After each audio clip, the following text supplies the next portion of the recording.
too much of a coward, I think, to try the hurdles. I mean, what does it take to make a good hurdler other than speed and jumping? You look okay. You look like you could do it, actually. One. I'd get over one, maybe.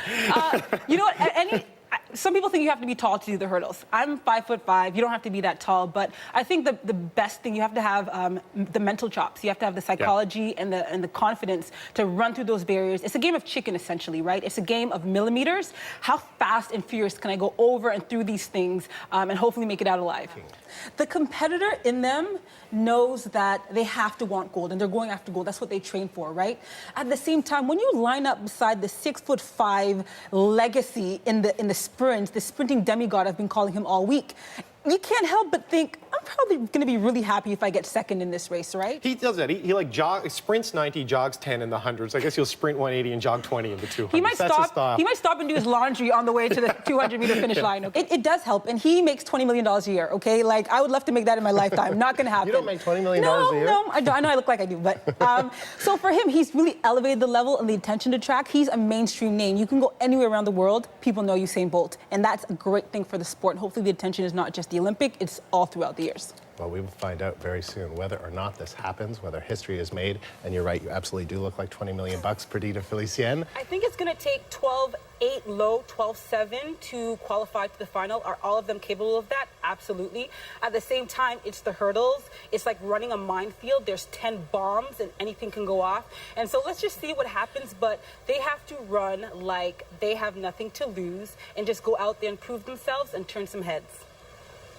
I love that, like 10 bombs. You never know what's going to happen. He hasn't been, the form of old that we're used to, but I'm like, this is the fastest man who's ever walked the face of the earth. You don't ever count him out, and he's peaking at the exact right time. And you're right, I think he's holding his cards close to himself. I think Johan Blake knows what he's bringing to the table, and at the same time, I think Johan Blake might have his own cards to show. So if you had a prediction, I'm going to put you on the spot. What do you think? Oh, Usain, make me look good. I'm going for Usain all the way, but it's going to be tough. It's going to be tough. You're going for Usain, I'm going for Johan, so we'll see what happens here. Perdita, such fun to follow on Twitter. Watching you on Twitter, you're not just following things going on at Olympic Stadium, you're watching Eaton Dorney as well. You're watching your pal Adam Van Couverton.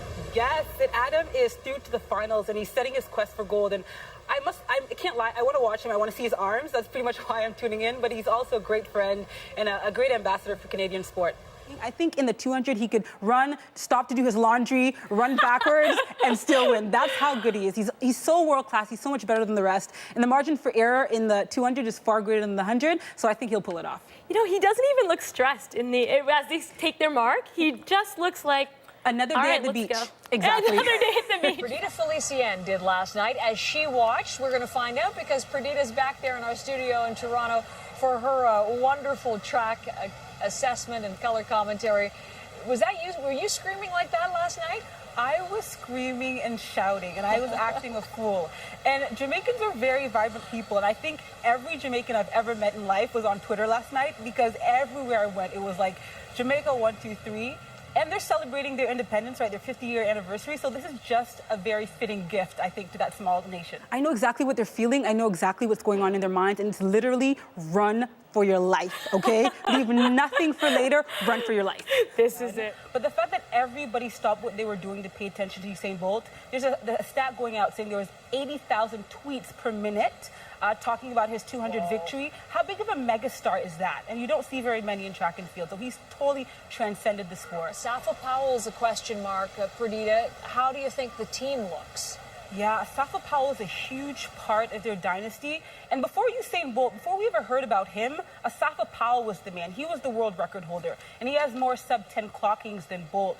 So to lose him is a big blow. They do, and I think sometimes anyone lining up with Jamaica or Usain Bolt is lining up for silver. But what's wrong with being silver to the fastest sprint dynasty that ever really lived? To your point, the high jump wasn't good, the long jump wasn't good, and she really dug herself into a hole.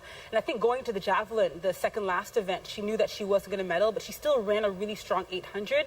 I've seen her train, and I knew she was fit and ready to get a medal, but that's the event. There's 7 ways to get it right and 7 ways to get it wrong. If I had the power of awarding medals, you'd have absolute gold from me, Perdita Felicien, for all of your insight. Thank you for being here throughout these past 2 weeks. Really enjoyed it.